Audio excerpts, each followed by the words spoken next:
अच्छा जी, ये ज़रा पेज नंबर 293 नई किताब वाले ओपन करें और पुरानी किताब वाले इन्वेस्टमेंट प्रॉपर्टी का लर्निंग ऑब्जेक्टिव 1 ओपन कर लें प्लीज़। जी सर, ये ना लर्निंग ऑब्जेक्टिव 1 की कुछ थ्योरेटिकल बातें रह गई थी। ठीक है, ये ज़रा इस पे गुफ्तगू करते हैं अभी। कहता जी डेफिनेशंस एंड क्लासिफिकेशन के बारे में कुछ बातें हैं। कहता N investment property is property है लैंड या फिर बिल्डिंग। सही है, प्रॉपर्टी में दो चीजें, लैंड या बिल्डिंग, और पार्ट ऑफ अ बिल्डिंग, और या जिस तरह अभी शोरूम आया था ना, उसमें से कुछ हिस्सा उधर चला गया ये 16 में और कुछ G40 में, पार्ट भी हो सकता है बिल्डिंग का। कहता held held held held to earn rentals और फॉर कैपिटल एप्रिसिएशन। और कहता है इन्वेस्टमेंट प्रॉपर्टी में सिर्फ वही चीज आएगी जिसका आपका मकसद क्या, मकसद क्या, रेंटल कमाना। क्या करना बच्चों, स्पेसिफिक मकसद क्या है, या फिर आपने इसलिए लिया कि कल को जब इसकी वैल्यू ऊपर जाएगी तो हम इसको बेच देंगे, या फिर दोनों हो सकते हैं मकसद। ठीक है बच्चों, ठीक है, ये 1 हो गया, रेंटल्स कमाना, कैपिटल एप्रिसिएशन, या फिर दोनों। जी कहता रादर देन, कहता बजाय इसके, for use in the production और सप्लाई ऑफ गुड्स या सर्विसेज, या फिर एडमिन पर्पस। इसको काफी एक्सप्लेन किया हुआ है हमने, सही है ना। ये तो IS 16 है बच्चों, क्या है, या फिर कहते हैं जी फॉर और sale in the ordinary course of business. ये तो बच्चों फिर IS 2 हो गया ना, इन्वेंट्री हो गया। कहता following are the examples of investment property. ओ भाई अब ये भी तो पता हो ना किन किन चीजों को IS 40 के मुताबिक डील करना है, लैंड या बिल्डिंग की है खैर, लेकिन क्या क्या चीजें हों तो IS 40 होगा। कहता जी land held for long term capital appreciation. Long term क्या बच्चों, लॉन्ग टर्म, शॉर्ट टर्म नहीं, long term, rather than short term sale in the ordinary course of business. कहता जब आप कोई चीज बनाते हैं या खरीदते हैं और आपका मकसद ये होता है कि एक बंदे का काम ही है बिल्डिंग्स को बनाना या एक्वायर करना, सही है, खरीदना, सही है, और जहन में ये होता है कि यार जब ना चीज़ों की प्राइस ऊपर जाएगी तो मैं बेच दूंगा, तो ये तो फिर उसका बिजनेस हुआ ना, उसने शॉर्ट टर्म में बेचना है चीज़ को। अगर तो शॉर्ट टर्म है तो बच्चों IS 2 हो जाएगा, क्या हो जाएगा। और अगर आपने एक बिल्डिंग ले ली, आपने कहा जी पड़ी रहने दो पड़ी रहने दो पड़ी रहने दो, जब चिंटू मिंटू बड़े होंगे तब बेचेंगे, ठीक है, तो भाई ये लॉन्ग टर्म है। क्या है बच्चों, अब्बा जी ने सेविंग की है ना, अच्छा जी, और चिंटू मिंटू छुट्टियां कर रहे हैं, अच्छा जी, अब भाई ये हो जाएगा जी इन्वेस्टमेंट प्रॉपर्टी IS 40। कहता land held for a currently undetermined के मिंड फ्यूचर। कहता अभी ना इसका मकसद पता ही नहीं है, कहता कि फ्यूचर में क्या करना है बड़े होके, अभी कहते पता ही नहीं है कि क्या करना है, अभी ये पता ही नहीं है कि यार अभी 3 पेपर देने हैं या 2 देने हैं या 4 देने हैं, अभी पता ही नहीं है। रोजाना घर जाते हैं सोचते हैं, ठीक है, फिर इरादा बदलता है, फिर एक दिन तैयारी होती है, अगले दिन आके फिर पढ़ने को दिल नहीं कर रहा होता, फिर इरादा बदलता है, कभी कहते हैं 3 देने, कभी कहते हैं 2, कभी कहते हैं 4, कभी कहते हैं यार पेपर ही नहीं देता, सही है, वो तालियां शालियां मारते हैं, 3-4 महीने सुकून से सोते हैं, मकसद ही पता नहीं है जिंदगी में करना क्या है। बिल्कुल इसी तरह कहता एक लैंड है हेल्ड फॉर अ, अच्छा आप हंस रहे हैं और मुझे दुख हो रहा है, held for a currently undetermined future use. कहता पता ही नहीं है फ्यूचर में क्या करना है, बेचना है शॉर्ट टर्म में, लॉन्ग टर्म में, या इसे अपने इस्तेमाल में लेके आना है, कहता नहीं पता। कहता if N entity has not determined that it will use the land as owner occupied property और short term sale in the ordinary course of business. कहता पता ही नहीं है आपने IS 16 में लेके जाना या फिर IS 2। कहता द लैंड इज, फिर उसे क्या करो बच्चों, is held for capital appreciation. कहता फिर उसे क्या करो, IS 40 में ले जाओ। क्या करो बच्चों, आप जिधर ये लिखा हुआ कि पता ही नहीं है फ्यूचर में किधर यूज है इसका, ना ये पता ही नहीं IS 2 में लेके जाना या बेचने की नीयत से खरीदी है या अपने इस्तेमाल में लेके, अपने इस्तेमाल में लेके आना है चीज को, पता ही नहीं है, तो फिर किधर ले जाओ बच्चों, हाईलाइट कर लें इसको, अनडिटरमिन्ड फ्यूचर यूज को। कहता भाईजान देखें इधर जो इधर ये लैंड है पहला पॉइंट, और दूसरा पॉइंट भी किसके लिए है, ये जरा मैं किसी एक मिनट जरा किसी और से हाईलाइट करता हूं। ये लैंड है पहला पॉइंट और दूसरा भी किसके लिए है, आपने भी ऐसे ही करना है जरा फोकस से। कहता जी ये बिल्डिंग, तीसरा पॉइंट किसके लिए है बच्चों, और चौथा भी किसके लिए है। कहता a building owned by the entity and leased out under one और more operating lease rental income, ये ऑपरेटिंग लीज वगैरह है ना, ये आपका IFRS 16, ये FAR 2 में जाके आप पढ़ेंगे। बस फिलहाल ये समझना है, आपने एक बिल्डिंग इस नीयत से खरीदी है बच्चों, जो कि कल को आपने उसे रेंट पे देना है। क्या करना है जी? तो सिंपल बात है, फिर IAS 40 होगा ना। क्या था अगला अगला डी वाला, क्या था? ए बिल्डिंग डैश इज खाली but is held to be leased out. अभी फिलहाल खाली है, क्या है, लेकिन आपने इसे कल को क्या करना है, किराए पे देना है। ठीक है बच्चों, तो इसको भी फिर कैसे डील करेंगे, IAS 40। पहले दो पॉइंट्स किसके लिए हैं बच्चों? तीसरा और चौथा किसके लिए? अगर एक बिल्डिंग आपने रेंट पे देनी, किसके लिए बच्चों? IAS 40। अगर अभी करंटली खाली है और कल को रेंट पे देंगे, तो बच्चों वो भी किधर? लैंड का भी यूज ही पता नहीं है, तो किधर बच्चों? ठीक है सर। और अगला, लैंड अगर हेल्ड फॉर कैपिटल एप्रिसिएशन, तो किधर बच्चों? IAS। अगला पढ़ ले, कहता property that is being constructed और डेवलप्ड। कंस्ट्रक्टेड का मतलब क्या होता है? खुद तामीर करना, बनाना। डेवलप का मतलब क्या होता है? बनी हुई है, थोड़ा डेवलपमेंट काम कर रहे हैं, थोड़ा थोड़ा बेहतर कर रहे हैं चीजों को। कहता फॉर फ्यूचर यूज, ये तो खुद उसने बता दिया ना भाई। बात समझ आई? बात समझ आ गई? ओके। देखो सिंपल सी बात है, अगर आपके पास प्रॉपर्टी है, ये तो उसने जरा स्पेसिफाई की है ना चीजें।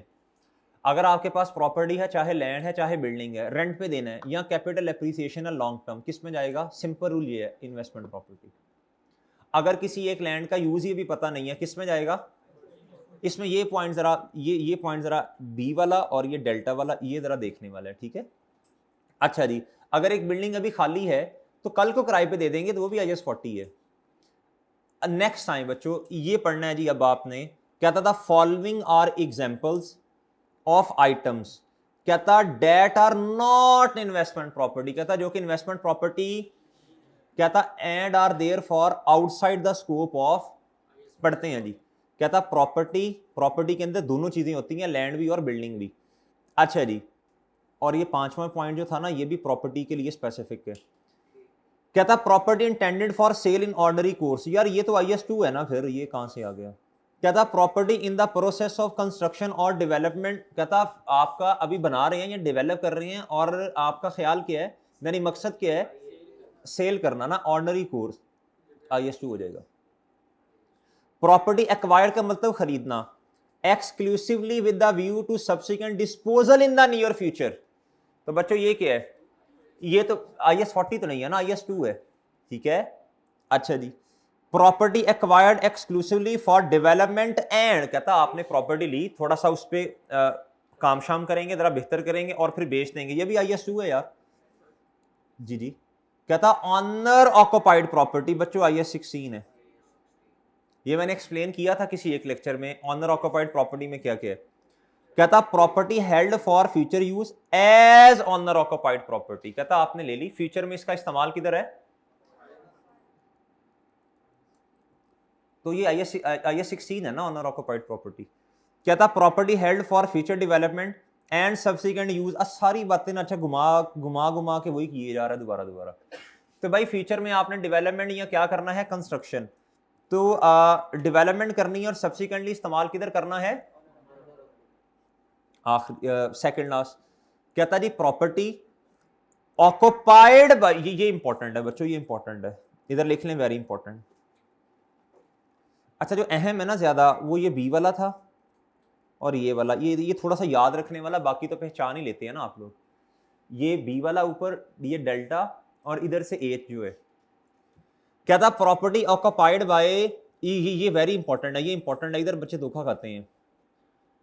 पहले मेरी बात सुन लें जरा, पहले मेरी बात सुन लें यार। अगर आपने इस नीयत से प्रॉपर्टी ली है कि इससे कल को रेंट पे देंगे, किधर देंगे बच्चों? तो बताइए क्या है? IAS 40। लेकिन ना इसकी एक एक्सेप्शन है। कहता अगर आपने प्रॉपर्टी ली है और वो आपने रेंट पे दे दी है अपने ही एम्प्लॉयज को, किसको दे दी है बच्चों रेंट पे? अपने एम्प्लॉयज को रेंट पे दे दी है, किसको? कहता चाहे वो एम्प्लॉयज जो हैं वो रेंट आपको मार्केट वैल्यू के मुताबिक दे रहे हो, यानी एक घर है, उसका रेंट है जी 2 लाख रुपया, कितना? आपने अपने ही एम्प्लॉयज को दे दी, 2 लाख पर रेंट पे बिल्डिंग दे दी। कहता अगर बाहर किसी को देते तो उधर भी रेंट 2 लाख रुपया ही था, अगर आउटसाइड अगर एम्प्लॉयज को ना देते बाहर मार्केट में देते तो कहता उधर भी कितना रेंट था।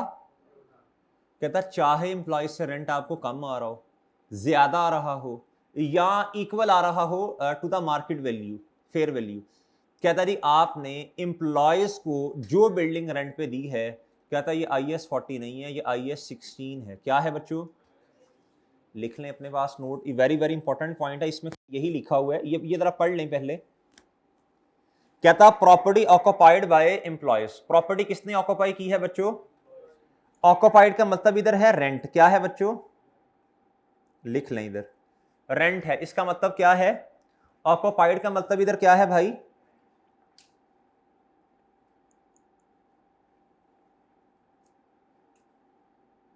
ऑक्युपाइड का मतलब क्या है भाई, इधर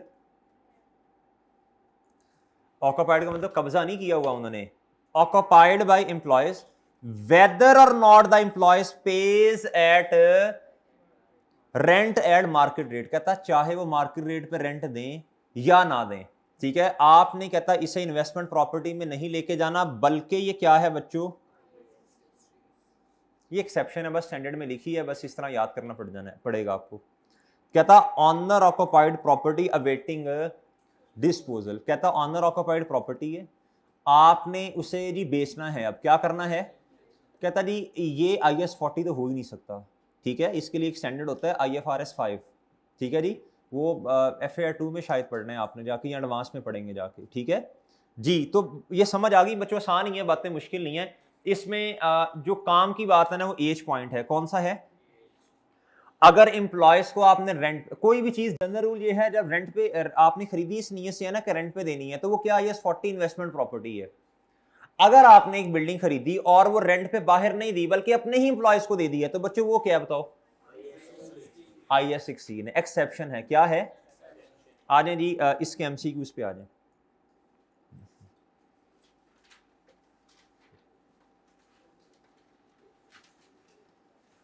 कैलकुलेटर जी जी भाई,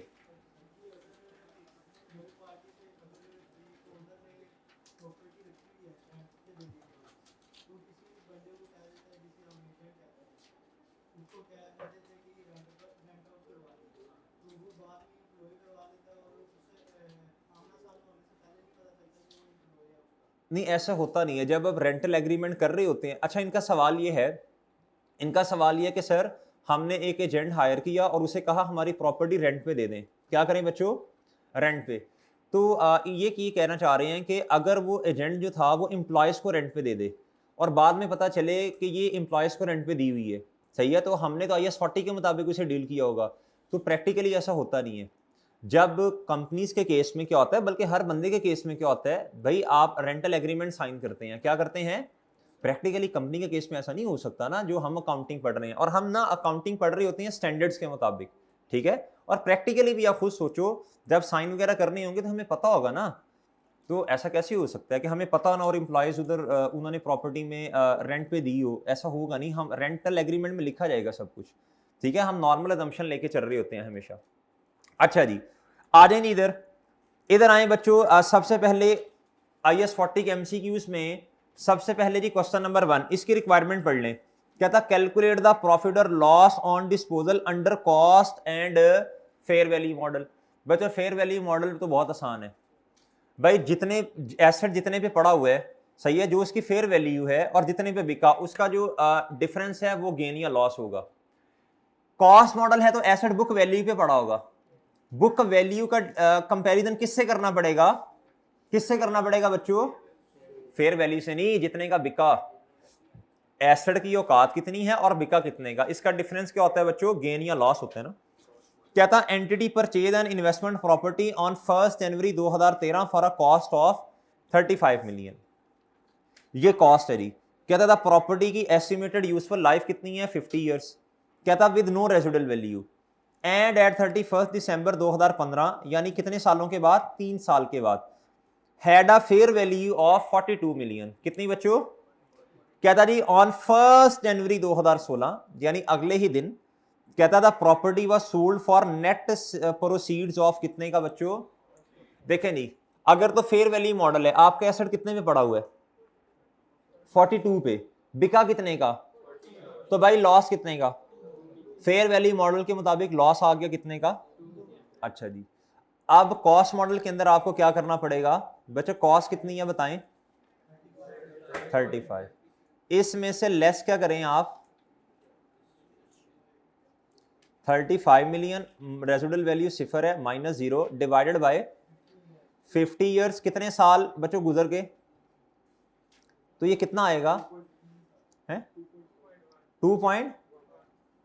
तो आप मुझे बताएं ये बुक वैल्यू कितनी है एसेट की इस टाइम, जी ये आ जाएगा ना, ये 1 जनवरी 2013 और हमने 3 सालों की माइनस की तो 31 दिसंबर 2015 पे आ गए ना जी, बताएं कितनी है 32 पॉइंट, जी एसेट कितने का बिका, वही स्टेप्स कर लेना, वही स्टेप्स परफॉर्म कर लें, एसेट किताबों से 35 से बाहर गया, क्यूमुलेटेड डेप्रिसिएशन स्टेप नंबर 2, ठीक है, और क्या कहते हैं कैश कितना आया 40, तो गेन कितने का आ गया, जुबानी कर लें ज्यादा बेहतर है, 7.1 नहीं आएगा ना, एक चीज जिसकी औकात इतनी है और सही है वो कितने का बिक गया 40 का, तो कॉस्ट मॉडल के अंदर गेन है, कॉस्ट मॉडल में क्या है गेन है, और फेयर वैल्यू मॉडल में, तो ये जरा आपने मुझे देख के बताते जाना है जरा तवज्जो से, ठीक है, जवाब तो मैं ही कैलकुलेट करूंगा, आपने जरा ऑप्शंस देख के बताते जाना है, यही बनता है जी। अच्छा जी, कहता what values would go through the statement of profit और लॉस इन द ईयर, कहता प्रॉफिट और लॉस में कितना जाना है, कहता एन इन्वेस्टमेंट प्रॉपर्टी जिसकी लाइफ कितनी है भाई 10 साल, कहता was purchase by Akram limited on 1 January 2019 for rupees कितना भाई 200 मिलियन, फॉर रुपीज कितना, कहता बाय 31 दिसंबर 2019 फेयर वैल्यू प्रॉपर्टी की हैड राइजन का मतलब ऊपर चली गई ना, इंक्रीज, कहता 2 रुपीज कितना 300 मिलियन, कहता जी अक्रम अंकल मैयर्स it's investment property under fair value model, जी जरा देखें इधर और मुझे बताएं क्या जवाब है, जी क्या जवाब है बच्चों, जी इधर से भी कुछ बोले, चार्ली, कहता जी गेन आएगा, देखें फेयर वैल्यू अपडेट होती है ना, तो सिंपल सी बात है भाई, एसेट जब परचेज किया 200 थी, क्लोजिंग पे देखें कितनी है 300 मिलियन, तो फेयर वैल्यू का गेन कितना 100 मिलियन, तो फेयर वैल्यू पे डेप्रिसिएशन तो होती नहीं है, तो सिंपल है जी gain of rupees 100 million with 0 depreciation. 3 पे आ जाए, कहता which of the following properties owned by an entity would be classified as an investment property, जी कहता a property that had been lease to tenant, किराए पे दे दी बच्चों, किस पे, टेनेंट का मतलब क्या होता है, कहता but which is no longer required and is now being held for resale, तो बताओ बच्चों ये तो IS2 में चला गया ना। अच्छा जी, कहता land purchase for its investment potential, कहता लैंड परचेज क्यों की है, बिल्कुल सही है, कहता planning permission has not been obtained for any building construction of any kind, भाई ठीक है अभी आपको परमिशन नहीं मिली, लेकिन नॉर्मल अजम्पशन क्या होती है मिल जाएगी ना, कहीं लिखा हुआ है कि मिलेगी नहीं जिंदगी में, सही है, तो बच्चों ये IS40 है, क्या है भाई, जब आपने कोई चीज ली है तो आप परमिशन लेते हैं अथॉरिटीज से, इसे कमर्शियली इस्तेमाल किया जा सकता है, रेजिडेंशियल प्रॉपर्टी के तौर पे इस्तेमाल किया जा सकता है या नहीं, कहता वो भी परमिशन नहीं मिली, और भाई मिल जाएगी, अभी फिलहाल तो IS40 है ना, जी नीयत तो यही है ना। अच्छा जी, कहता ए न्यू ऑफिस बिल्डिंग, कहता जी used as entity's head office, तो इधर से पता चल गया purchase specifically in order to exploit, भाई इधर से मुझे बता दो यार, आगे पढ़ने की जरूरत ही नहीं है, कहता जी IS16 में आप इस्तेमाल कर रहे हैं अभी उसका, कहता लेकिन आपको जब लगा कि इस पे प्राइसेस ऊपर चली जाएंगी, कहता फिर बेच देंगे, तो भाई अभी तो अभी किधर है बताओ, आगे बहस की जरूरत ही नहीं है, इस टाइम IS16 में IS40 में जा ही नहीं सकती, वो तो ये होता है कि आप इस्तेमाल ही ना करें, आप रखें ही IS40 में, या तो रेंट पे दें या पड़ी रहे, बात समझे हैं, तो ये आगे पढ़ने की जरूरत ही नहीं थी मेरा ख्याल है, ये बस इधर से पता चल गया ये IS क्या है बच्चों 16, ये IS40 है, ये IS2 है, कहता a Bengaluru use for executive training, बताओ भाई, भाई IS16 भी पढ़ के आए हैं एम्प्लॉयज के लिए, इधर ट्रेनिंग श्रेनिंग होती हैं, रेंट पे दिया नहीं दिया अपने इस्तेमाल में है ना। अच्छा जी, तो जवाब क्या बना फिर बी जी। क्वेश्चन 4 पढ़ लें। कहता what is the correct treatment when the above property is reclassified as an investment property. सवाल समझिए उसका। कहता जिस दिन इन्वेस्टमेंट प्रॉपर्टी की रिक्लासिफिकेशन हो रही है ना, सॉरी प्रॉपर्टी की रिक्लासिफिकेशन हो रही है, अब किधर हो रही है ये नहीं पता, अभी देखते हैं। कहता उस दिन का ट्रीटमेंट बताना है आपने जी। कहता Sarfaraz limited uses fair value accounting where possible, ठीक है, फेयर वैल्यू मॉडल इस्तेमाल करता है। कहता an has an office building used by SL for admin purpose, यानी अभी किधर है, यानी इधर फिर फेयर वैल्यू को रीवैल्यूएशन मॉडल मजबूरन कह सकता हूं ना। अच्छा, कहता at 1 April 2012 it had a carrying amount of 20 million, कितनी बच्चों, and remaining life of 20 years. ऐसे ही है सर जी, और ऐसे ही है।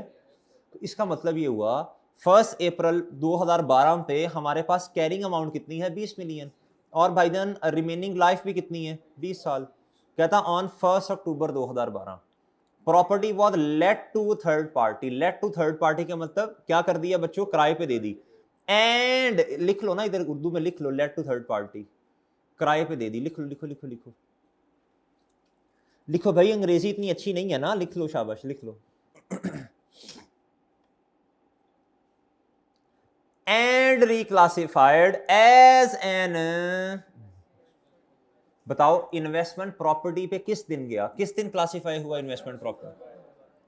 तो भाई आपके पास जो बुक वैल्यू जिस दिन, अभी सवाल भी पूरा किया हमने भाई, 1 अप्रैल पर कैरिंग अमाउंट है, असल में होनी किस तारीख की चाहिए, फर्स्ट अक्टूबर पे, 1 अप्रैल पे है तो 6 महीने डेप्रीशिएट करेंगे इसे, तो वही वही वही हो जाएगा ना। फिर आपके पास बुक वैल्यू है जी कितनी है, बोलना जरा यार, वही कर लेना। डेट फॉर्मेट जरूरत तो नहीं है, बहरहाल आपके लिए बना रहा हूं। डेट, डिस्क्रिप्शन, और जी बोलो, और क्या है, ऑफिस बिल्डिंग है, ओबी। अच्छा जी, ठीक है। अच्छा बताएं जी किस तारीख पे, 1 अप्रैल 2012 पे है जी। बुक वैल्यू है सर, बताएं कितनी है। अच्छा जी, आपने इसे डेप्रीशिएट करना है 6 महीने, यानी 30 सितंबर तक होगी शायद जी। करें जी, रेजिडुअल वैल्यू नहीं दी तो क्या करें फिर, डिवाइडेड बाय 20 करेंगे ना, remaining useful life, multiply by जी। बताएं जरा हैं जी, कितना बचा। ये है जी 30 सितंबर 2012 पे बुक वैल्यू, इसे 1 अक्टूबर 2012 भी कहा जा सकता है ना। अच्छा भाई, कहता जी the property had a fair value of कितना जी, 23 मिलियन ऑन 1 अक्टूबर 2012। भाई इन्वेस्टमेंट प्रॉपर्टी में तो फेयर वैल्यू मॉडल है, तो आपको फेयर वैल्यू तक लेके जाना पड़ेगा। क्या करें फिर, 1 अक्टूबर 2000, बोले शाबाश, ये वैसे आपको खुद करना चाहिए था जी। कितना, तो ये क्या आ जाएगा बताओ। अभी इस तरह का क्वेश्चन भी गनू कैश वाला करके आए हैं। अच्छा, एमसीक्यूज का फायदा बहुत होता है, आप ये करेंगे ना तो आपके कॉन्सेप्ट्स अच्छे होते हैं, छोटे छोटे सवाल करेंगे, बड़े सवालों में मदद करते हैं। और एमसीक्यूज 15 नंबर के आने हैं, कितने के आने, 10 नंबर के आने हैं, सॉरी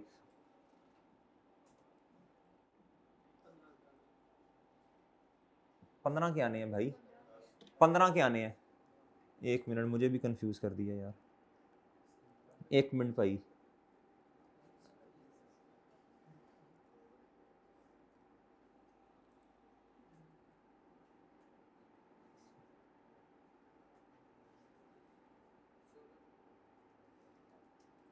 तीन,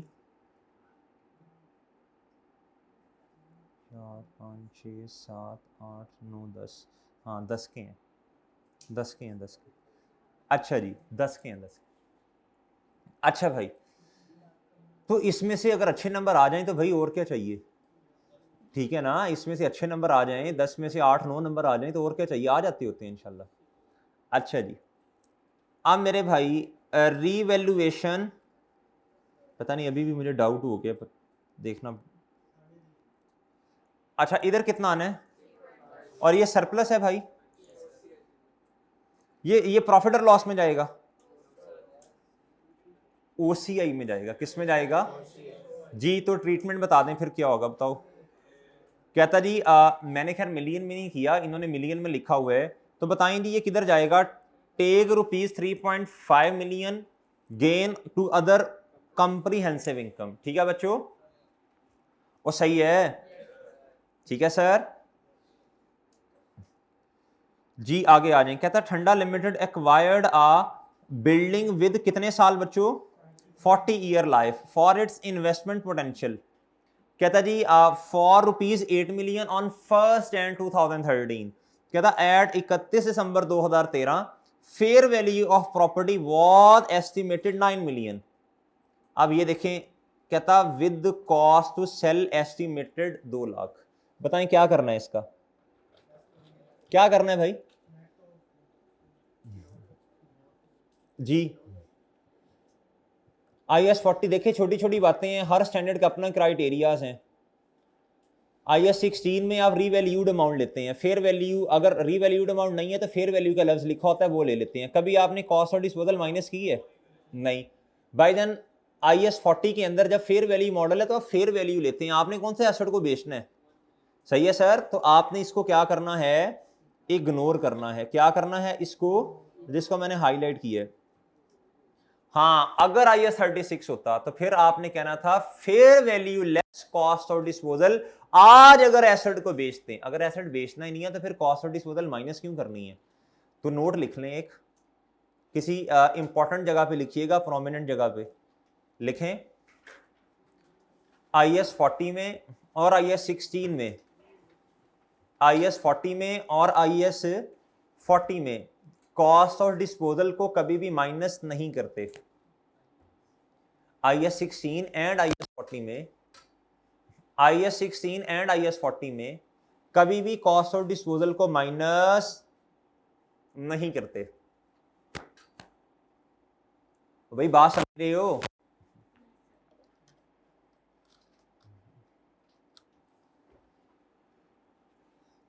IAS 40 एंड IAS 16 में कभी भी कॉस्ट ऑफ डिस्पोजल को इग्नोर करते हैं। क्या करते हैं बच्चों, हाँ आगे लिखें, हाँ IAS 36 में, हाँ IAS 36 में रिकवरेबल अमाउंट निकालते हुए, हाँ IAS 36 में रिकवरेबल अमाउंट निकालते हुए फेयर वैल्यू में से कॉस्ट ऑफ डिस्पोजल को माइनस करते हैं। भाई सही है जी जी। देखें कहाँ की थी, नहीं की चांद, देखो आप ढूंढो उतनी देर में MCQs करवाता हूँ। नहीं की थी चांद, मुझे अच्छी तरह याद है। अगर मेरे से कोई गलती हो भी जाए ना तो मैं बता देता होता हूँ आके, यार इसको इस तरह कर लेना। नहीं की थी, मुझे अच्छी तरह याद है। अच्छा जी, अच्छा बच्चों इधर आ जाएं जी जी। अच्छा भाई इधर आए जरा। कहता एट 31 दिसंबर 2013 कहता था fair value of property was estimated at rupees कितना बच्चों, 9 मिलियन। अच्छा मुझे एक बात बता दें, अब आपने क्या करना है, अब आप क्या करेंगे भाई, पहले नीचे वाला पढ़ लें। If cool limited uses the fair value model for investment property, कहता गेन बता दें, शुड बी रिकॉर्डेड। हाँ जी गेन बता दें भाई, गेन बताओ जी, बताएं शाबाश। हाँ तो गेन कितने का फेयर वैल्यू का आ जाना है, हाँ आपके पास ये है ऑन 31 जी फेयर वैल्यू मॉडल है। हाँ जी सीधा सीधा 1 मिलियन का गेन आ गया। फेयर वैल्यू मॉडल पे डेप्रिसिएशन तो होती नहीं है गुड्डू, फेयर वैल्यू मॉडल पे डेप्रिसिएशन तो होती नहीं है। इधर होके बैठ, इधर हो जाओ, इधर हो जाओ इधर जी। फेयर वैल्यू मॉडल पर डेप्रिसिएशन तो होती नहीं है जी, कॉस्ट मॉडल पे होती है। लेकिन ये फेयर वैल्यू मॉडल है या कॉस्ट मॉडल है जी। 6 वाला पढ़ लें यार। कहता अंडर IAS 40 इन्वेस्टमेंट प्रॉपर्टी, कहता वेयर शुड अ गेन और loss on disposal be recognised. जी बता दें बच्चों। अच्छा वो मुझे सवाल बता दो, मुझे अब वो सवाल बताओ कौन सा है, स्टैंडर्ड बताओ। IS 16 किसका ये क्वेश्चन बैंक का लग रहा है, किस पास पेपर्स का? जी सफ़ा नंबर बताएं।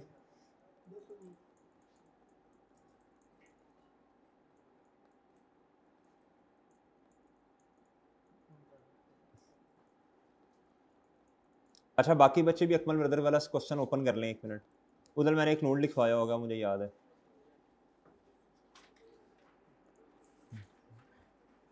क्वेश्चन नंबर कौन सा दोस्त? पॉइंट नंबर चांद हैं जी, इधर देखें। कहता जी गुड्डू इधर पता क्या था, इधर है ये हमने वो नहीं किया हुआ, इधर कैश की रिसीट जो है ना, कैश कैश उसको रिकॉर्ड किया हुआ है। देखो कैश को तो लेना है ना। देखो आपने क्या किया, मशीन एक्वायर्ड की heavy net book value of इतने की, कहता वॉज सोल्ड, आपने बेच दी। अब वो स्टेप्स नहीं करने चाह रहा आपने, पहले एसेट की कॉस्ट को किताबों से बाहर निकाल लो, फिर एक्यूमुलेटेड डेप्रिसिएशन को डेबिट करो, स्टेप नंबर 2। तीसरा कैश को रिकॉर्ड करो। तो वो देखो ना, जब एसेट बिक गया तो कॉस्ट ऑफ डिस्पोजल जो है वो तो सिंपल सी बात है, वो माइनस होगी ना। लेकिन जब आपने रीवैल्यूड अमाउंट लिखनी है, रीवैल्यूएशन, तब तो नहीं ना माइनस करना। देखो बात समझे हो कि नहीं समझे, मैं रीवैल्यूएशन की बात कर रहा हूं। तो भाई जब रीवैल्यूएशन होती है, हमने जितनी भी रीवैल्यूएशंस की हैं, मुझे बताएं कभी कॉस्ट ऑफ डिस्पोजल को माइनस कभी भी नहीं करते। जब आप आते हैं IS 40 में, तो फेयर वैल्यू मॉडल है, कभी भी कॉस्ट ऑफ डिस्पोजल को माइनस नहीं करते, बस वही एज इट इज लिख देते हैं। अगर IS 36 है तो रिकवरेबल अमाउंट हायर होती है वैल्यू इन यूज का, और बोले शाबाश, और fair value less cost of disposal, इधर से माइनस करते हैं। और ये तो एक्चुअल है ना, ये तो एक्चुअल है, ये तो एक्चुअल है। वो तो मेजरमेंट कर रहे हैं कि इतने पे होना चाहिए, तो एक्चुअल एसेट बिक चुका है। कोई फर्क समझ आया? अच्छा जी, परेशान कर दिया यार। अच्छा मेरे भाई इधर आए जी, ये हो गया जी प्रॉफिट। 7वें नंबर पे आए, कहता if N entity uses part of a building for their own use, कहता and rents the remainder, how should this be treated. बच्चों असर रूल ये है, दोनों को आप अपने अपने स्टैंडर्ड्स में डील करेंगे। जो रेंट पे दिया उससे IS 40 में, और दूसरी को बच्चों IS 60। सादा रूल तो ये, जनरल रूल ये है, बाकी फिर वो बातें बाद में आती हैं। अगर सेपरेट हो सकता है, नहीं हो सकता, डिस्टिंक्ट है नहीं है, सही है, वो बातें बाद में। असर रूल तो यही है ना। तो बताएं जवाब क्या है। अगर लिखा होता कि भाई फलां सेपरेट हो सकता, फलां नहीं, फिर हम कहते थे जो ज्यादा है ना, ज्यादा, हाँ अगर सेपरेट नहीं हो सकता तो जो सिग्निफिकेंट है उसकी तरह डील कर लो, मजबूरी है। फिर अगर इधर कुछ लिखा हुआ है ऐसा, इधर तो उसने जनरल रूल पूछा है ना, तो बताओ जवाब क्या है। कहता अकाउंट फॉर, बोलो, separately under IS 16 property plan and equipment and IS 40। Next बता दें। कहता इन्वेस्टमेंट प्रॉपर्टी इनिशियली किस पे रिकॉर्ड होता है, यार ये तो कॉस्ट पे होता है ना, इसमें तो कुछ जरूरत ही नहीं है सोचने की। हाँ बाद में जाके यहाँ कॉस्ट मॉडल है, या फिर सब्सिक्वेंटली 2 मॉडल हैं। 9वें पे आए, कहता इफ एन एंटिटी ख्वाहिश to change from a cost model to fair value model under IS 40, कहता जी when may it do so. ये तो बहुत दफा कर लिया है, बताएं जी इसका जवाब। बताओ भाई, बताओ, सब बताओ जी, बताएं जी, शाबाश। क्वेश्चन नंबर 10, कहता which two of the following properties fall under the definition of investment property and therefore within the scope of IS 40। कहता property occupied by an employee paying market rent. जी बताओ भाई, ये क्या है जी, rent पे दी है ना IS 40। हाँ ठीक है, ठीक है, शाबाश। बच्चों एम्प्लॉयज को दी है, तो ये क्या होगा बच्चों, IS 16 होगा। चाहे ब्रैकेट में आगे लिखा हुआ था, उधर पॉइंट नंबर 8 था, याद है आपको, लर्निंग ऑब्जेक्टिव अभी पढ़ के आए हैं, चाहे मार्केट रेंट मिल रहा हो या कम मिल रहा हो या ज्यादा, इग्नोर करें।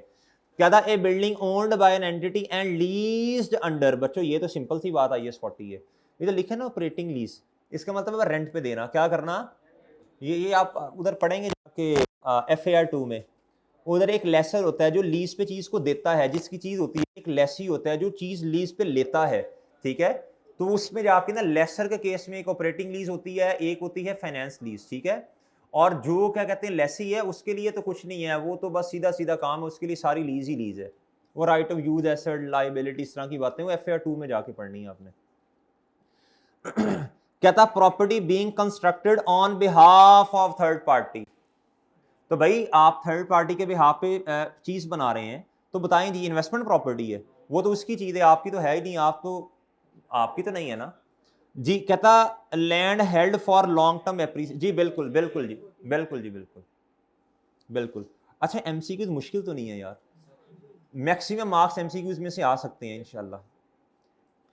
कहता जी शाम limited uses cost model for its property plan and equipment and fair value model for its investment property.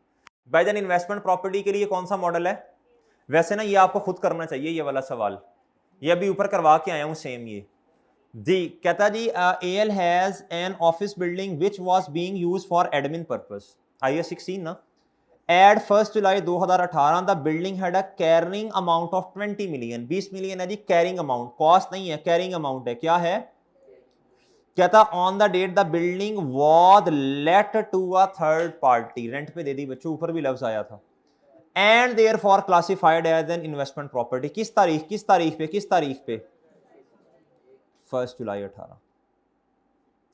कहता जी उस तारीख पे फेयर वैल्यू कितनी है बच्चों, 23 मिलियन, और कहता जी फिर फेयर वैल्यू बढ़ गई है, और बढ़ के कितनी होगी बच्चों बताओ, 30 जून 2019।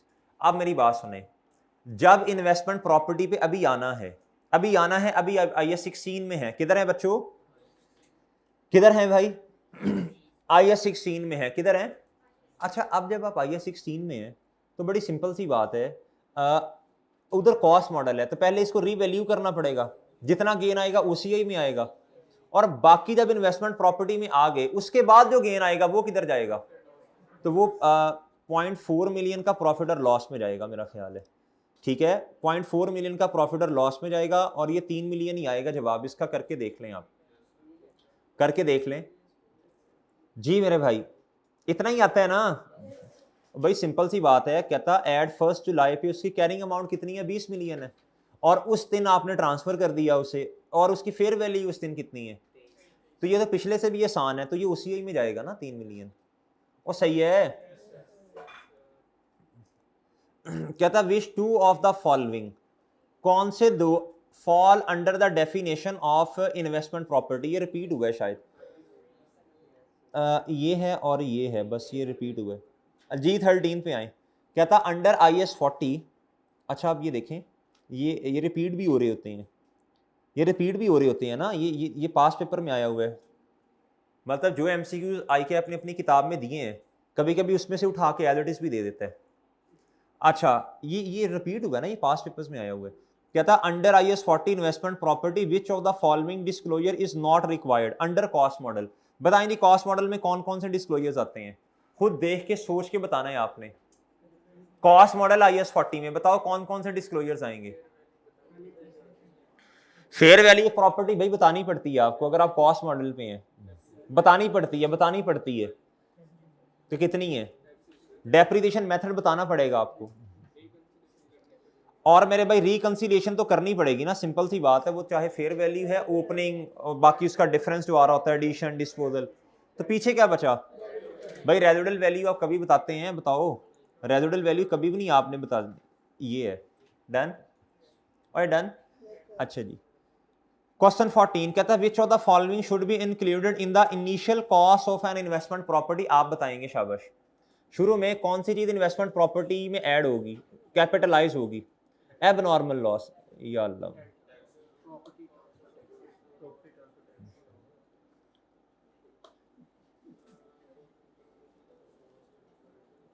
जी, अरे नहीं तो यार मैं खुद ही करवा देता हूँ, इधर से आवाज आई है एबनॉर्मल वेस्ट की, इसलिए मुझे पता होता है शर्मिंदगी होनी है, मैं फिर पूछता ही नहीं हूँ।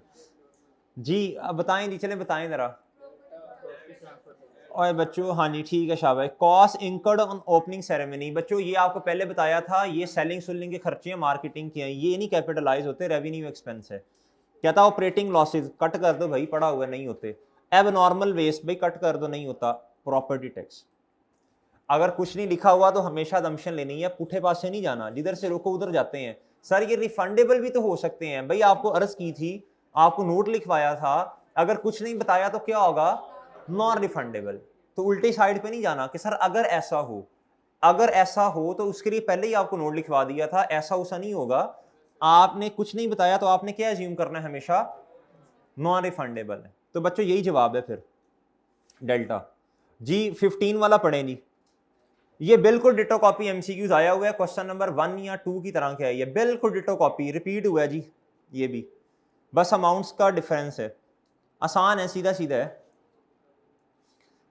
यार। जब कभी इस तरह के एमसीक्यूज आए ना, तो गोंगलुओं की तरह नहीं बैठ जाना उधर पेपर में, पहले आपने फेयर वैल्यू के साथ कंपैरिजन कर लेना, कितनी फेयर वैल्यू है और बिका कितने का, ये आसान हो जाता है। कॉस्ट मॉडल में आपको क्यूमुलेटेड डेप्रिसिएशन भी फाइंड करनी पड़ती है ना जी। पहले फेयर वैल्यू देखें, फेयर वैल्यू में गेन कितने के, लॉस है जी, लॉस है जी, ठीक है। चलो इसका मतलब है बी या सी में से कोई एक जवाब है, आप अकड़ वकड़ वो कर लो जी। अब बताओ ना, अब ये बी सी में से है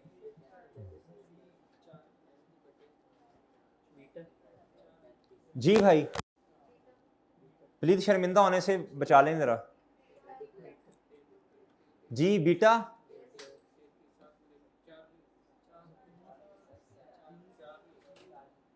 ला बंदा जुत्ती ले, हाँ जी चार्ली जी भाई जी बच्चों। चलो जी, अब ये तो मैंने बता दिया, या बी या सी में से जवाब है, आधे चार्ली कह रहे हैं आधे बीटा कह रहे हैं। चलें जी, मैं बताता हूँ जी। An entity purchase an investment property on 1 January 2018, paper में भी बीटा सीटा करना फिर, ठीक है। एक दफ़ा सोच के आंखें खोल के एमसीक्यूज करते हैं, इतना टाइम नहीं होता, कभी बीटा कभी सीटा, कभी इसको लगाया टिक फिर काटा फिर इस तरह किया। उधर तो ये ऑप्शन ही नहीं है। बचपन में गलतियां होती थी, चांस होता था गलती का, बड़े हो गए अब तो गलती का चांस भी नहीं है। आप कटिंग शटिंग का चांस नहीं है आपके पास, ठीक है। पहले आप वो शॉर्पनर रेजर होती थी आपके पास, वो पेंसिल होती थी, लेड पेंसिल, इसलिए कहते थे बचपन अच्छा होता है। क्या होता है बच्चों जी, बचपन में आपके पास एरर के चांसेस होते थे, गलती होती थी रेज कर देते थे। अब अगर गलती होगी तो कट करना पड़ेगा, नुमाया होंगी आपकी गलतियां, अब बड़े हो गए हैं, अब आपके पास एरर के चांसेस नहीं है जी मेरे भाई। अब आपके पास जी कॉस्ट है 1 जनवरी 2018 35 मिलियन। द प्रॉपर्टी की एस्टिमेटेड यूजफुल लाइफ 35 साल है भाई। कहता जी विद नो रेसिडुअल वैल्यू, और कहता ऐड 31 दिसंबर 2020। भाई कितने साल गुजर गए, 3 साल। मैंने बताया डिटो कॉपी है ऊपर वाले का। अब देखें उधर क्या था, उधर डिवाइडेड बाय 50 करना था, इधर मेरे भाई सीधा सीधा है, 1 साल की डेप्रिसिएशन का एक्सपेंस 1 रुपया यानी 1 मिलियन। तो भाई 3 रुपए क्या हो गया जी क्यूमुलेटेड डेप्रिसिएशन कॉस्ट।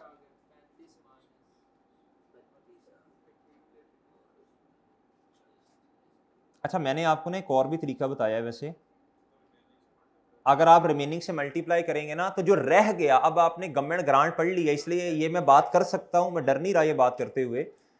पहले आपको ये तरीका बताया था, अब मल्टीप्लाई 3 करेंगे तो आपके पास 3 आ जाएगा, इधर 32 आया, ठीक है। ये आपके पास बुक वैल्यू आई। अब ना हमने गवर्नमेंट ग्रांट वाला चैप्टर पढ़ा है और उसमें एक तरीका सीखा हुआ है हमने, डेफर्ड इनकम को डायरेक्ट निकालने वाला। जितना बच गया, जितने साल बच गए, ऐसे ही है, उससे मल्टीप्लाई करें। और अगर इधर आप जितने साल बच गए हैं ना, यानी 35 minus 0 divided by 35 multiply by 32 करेंगे तो बच्चों ये आपके पास डायरेक्ट बुक वैल्यू भी आ सकती है, ठीक है ना। ये क्या बात कोई नहीं है, ये है ये ऐसे ही है, इसमें कोई जादू नहीं हुआ। ये आप भी सोच सकते हैं ये वाली बात, ये कोई बहुत वो टेक्निकल बात नहीं की मैंने। अच्छा ये 32 मिलियन हो गया, क्या हो गया मेरे भाई। तो सोचा करें चीज़ों को, क्या जब आप फारिग घर में बैठे हो ना तो किताब रख लें और किताब रख के आगे देखें कि मैं इसमें क्या बेहतर कर सकता हूँ, क्या बेहतर कर सकता हूँ, क्या इसमें शॉर्टकट मजीद लग सकता है। तो सोचेंगे तो अल्लाह ताला हाफजा खोलेगा, सोचेंगे नहीं तो बस। ठीक है जी, आ जाए इधर। बाई देन एसेट बिका कितने का, property was sold for net proceeds, यानी कैश, कैश में तो नेट प्रोसीड्स ही होती हैं चांद, वो 40 है। तो मेरे भाई एक चीज जिसकी औकात कॉस्ट मॉडल में 32 मिलियन है, सही है सर, वो कितने की बिक गई? 40 की। तो कितने का गेन है कॉस्ट मॉडल में? लेकिन वही चीज मेरे भाई फेयर वैल्यू मॉडल में कितने पे पड़ी हुई है? तो ये है सीटा, ये बीटा आ गया इधर जी। 16 पे आ जाए। कहता विच ऑफ द फॉलोइंग, ये फिर रेपिटेशन लग रही है मुझे। कहता ऑनर ऑक्यूपाइड प्रॉपर्टी, नहीं ये थोड़ा चेंज है। अवेटिंग डिस्पोजल, ये तो भाई आपको पता है ना, वेटिंग डिस्पोजल ये तो मैंने बता दिया था, ये FRS 5 इस तरह की बातें, ये तो नहीं, ये नहीं है।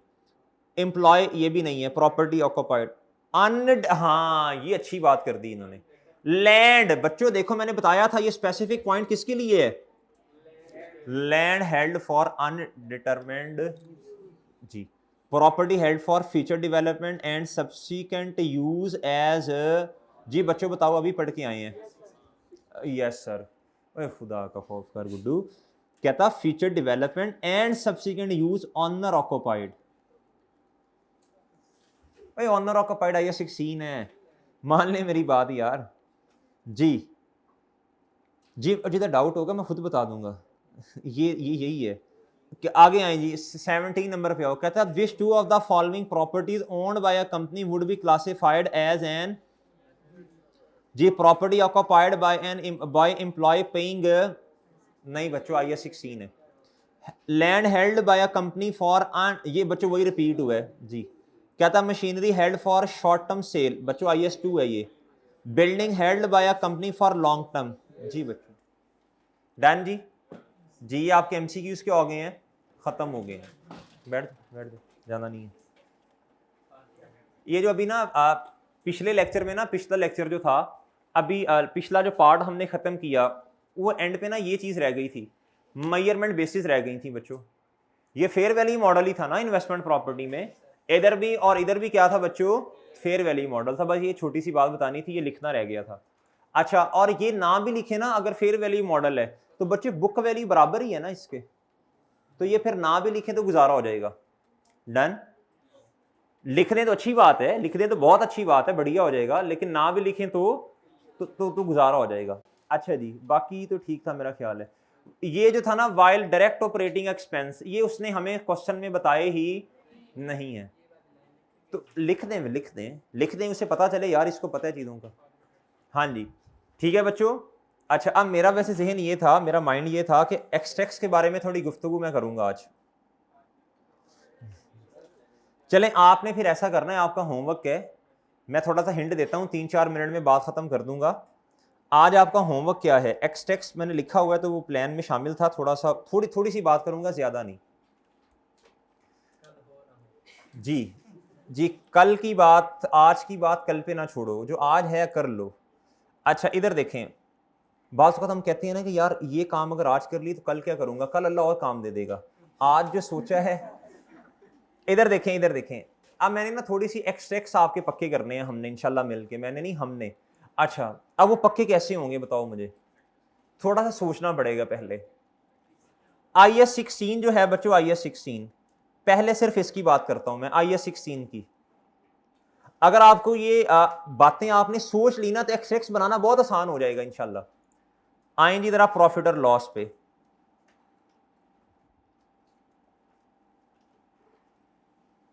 IS 16 में बच्चों मुझे बताओ प्रॉफिट और लॉस में क्या आता है?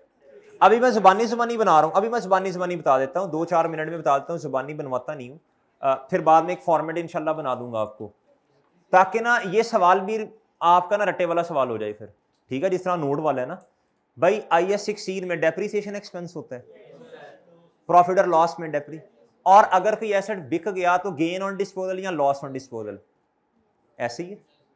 और IS 16 में SOFP में क्या जाएगा? प्रॉपर्टी प्लान एंड इक्विपमेंट, यही जाना है ना, और बुक वैल्यू पे जाना है। IS 16 के एक्सट्रैक्ट खत्म।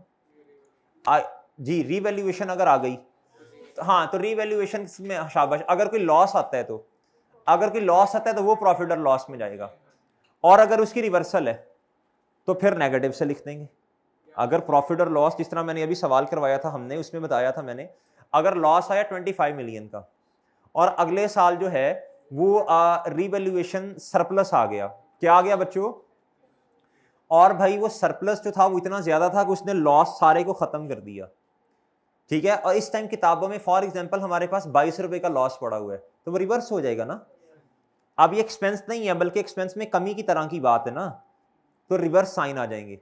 अच्छा जी, और मेरे भाई अगर रिवैल्यूएशन मॉडल है तो ओसीआई, तो इक्विटी के अंदर आप क्या लेके जाएंगे बताएं, रिवैल्यूएशन सरप्लस आ जाएगा, ठीक है, इक्विटी के अंदर। अब आप आ जाएंगे, अभी मैं ज़बानी बता रहा हूं, फिर इंशाल्लाह प्रॉपर फॉर्मेट बना के दूंगा इधर। फिर आप आ जाएंगे IAS 36 में जी, प्रॉफिट और लॉस में क्या जाएगा, इंपेयरमेंट लॉस आएगा। और अगर उसकी रिवर्सल हो गई तो बताएं शाबाश, तो वो तो ऑपोजिट साइन से आ जाएगी। अब बताएं जी SOFP में क्या आ जाएगा IAS 36 में, बताएं भाई। देखें जरूरी नहीं है रिकवरेबल अमाउंट जाए, अगर रिकवरेबल अमाउंट कैरिंग अमाउंट से कम है, बुक वैल्यू से कम है, तो फिर रिकवरेबल अमाउंट जाएगी, समझ गए मेरी बात। और अगर रिकवरेबल अमाउंट ज्यादा है तो फिर क्या जाएगा, अगर कॉस्ट मॉडल है, अगर रिवैल्यूएशन मॉडल है फिर तो सारा IAS 16 आ गया ना। इधर भी स्पेसिफिक बात करूं तो प्रॉफिट और लॉस में इन्वेस्टमेंट प्रॉपर्टी ने इंपेयरमेंट लॉस ने जाना है या रिवर्सल ने जाना है, खत्म। अच्छा जी, बाकी जिस एसेट पर इंपेयरमेंट वगैरह है वो तो उसकी कैरिंग अमाउंट जा रही होगी ना, वो आपको पता है कैरिंग अमाउंट में क्या होता है, या रिकवरेबल अमाउंट होगी, यहाँ क्या होगी भाई, यहाँ क्या होगी, बुक वैल्यू, जो कॉस्ट मॉडल है। अगर रिवैल्यूएशन मॉडल है फिर तो सारी बातें IAS 16 वाली आ गई। अब आ जाए IAS 40 में, प्रॉफिट और लॉस में क्या जाना है, गलती करेंगे, 3 चीजें जानी है। अगर मैं कॉस्ट मॉडल की बात करूं तो 3 चीजें, डेप्रिसिएशन एक्सपेंस, और बताएं,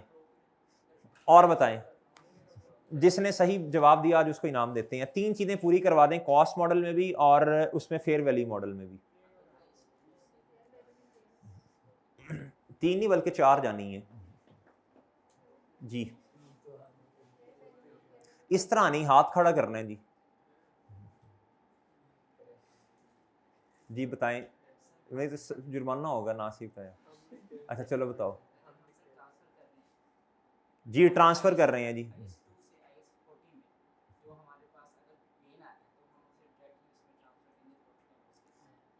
मलकुल मौत, आप IAS 16 से IAS 40 हैं, अच्छा IAS 2 से तो चला गया है, कहाँ होता है ऐसे।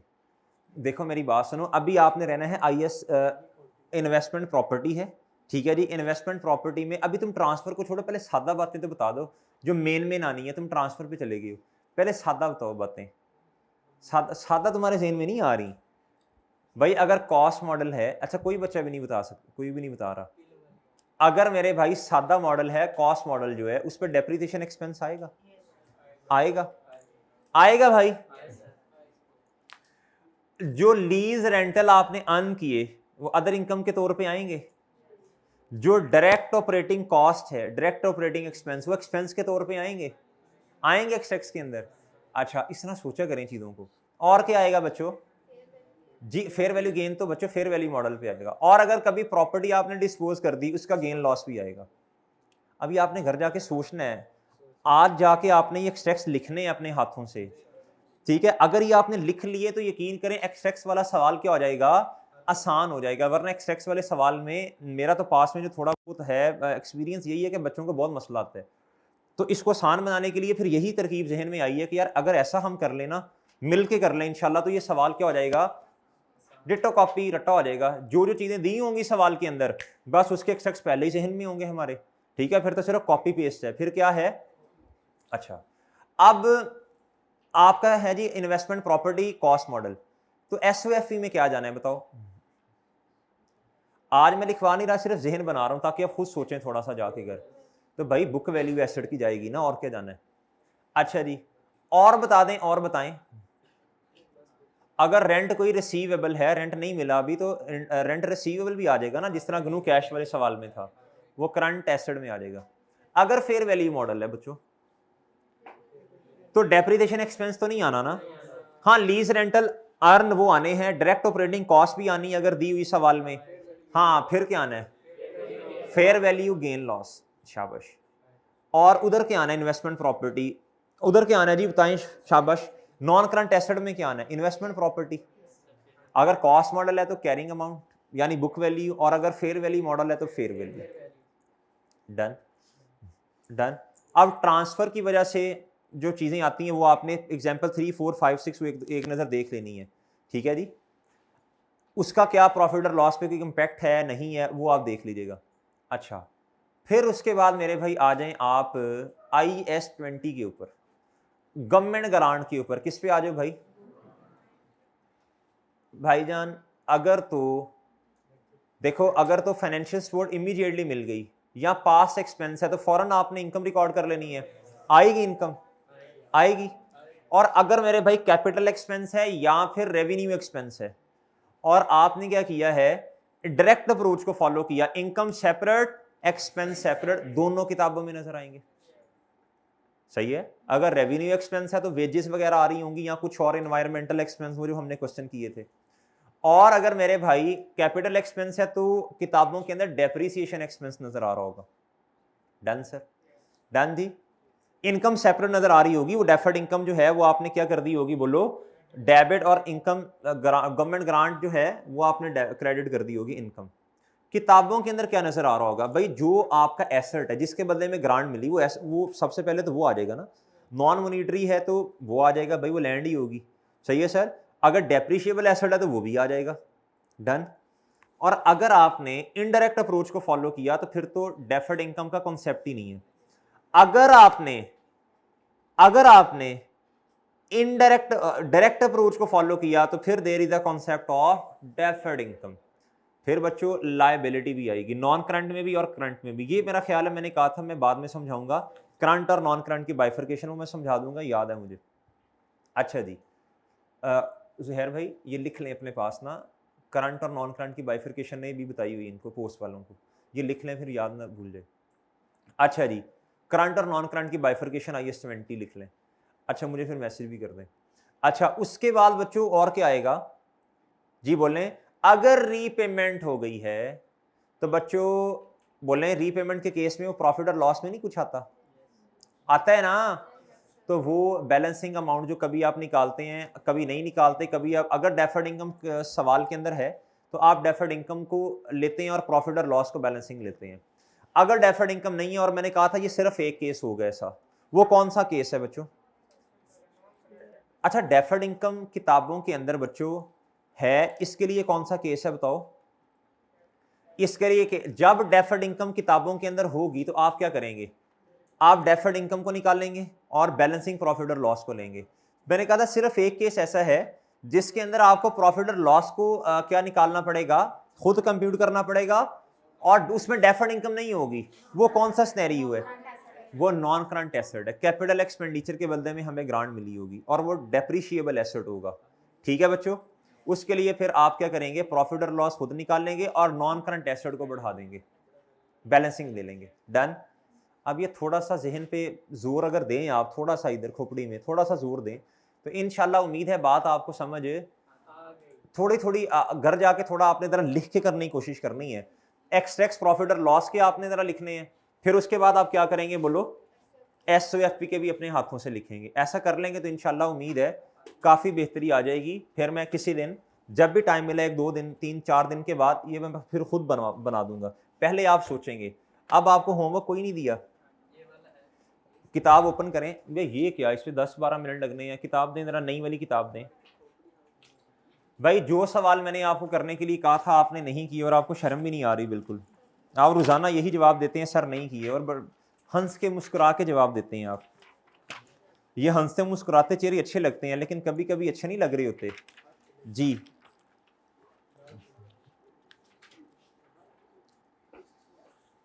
मैंने आपसे अर्ज की थी, मैंने कहा था ये ट्रॉट लिमिटेड वाला सवाल भी आपने करना है, ये क्वेश्चन नंबर 19 है, ये पता नहीं आपने किया है कि नहीं। और कौन सा दिया था आपको ईद के लिए? जी जी, क्वेश्चन नंबर ट्रॉट लिमिटेड, भाई मेरा ख्याल है पुरानी किताब वालों के पास नहीं होगा, शायद नहीं है ना ये। हाँ जी, और 12 कौन सा था? दिस्तागिल लिमिटेड वाला, ये भी आपसे अर्ज की थी, कर लो यार, इन दोनों को कब करना है? अब ना ये मैंने सवाल ना किसी टाइम मैंने करवाने हैं अब ये, ठीक है, वो कल परसों टाइम मिला, आहिस्ता आहिस्ता ना थोड़े थोड़े वक्फे के बाद ना करवाता जाऊंगा ताकि पिछला भूले ना। चले नहीं, ओके जी, बस ठीक है, अल्लाह हाफिज।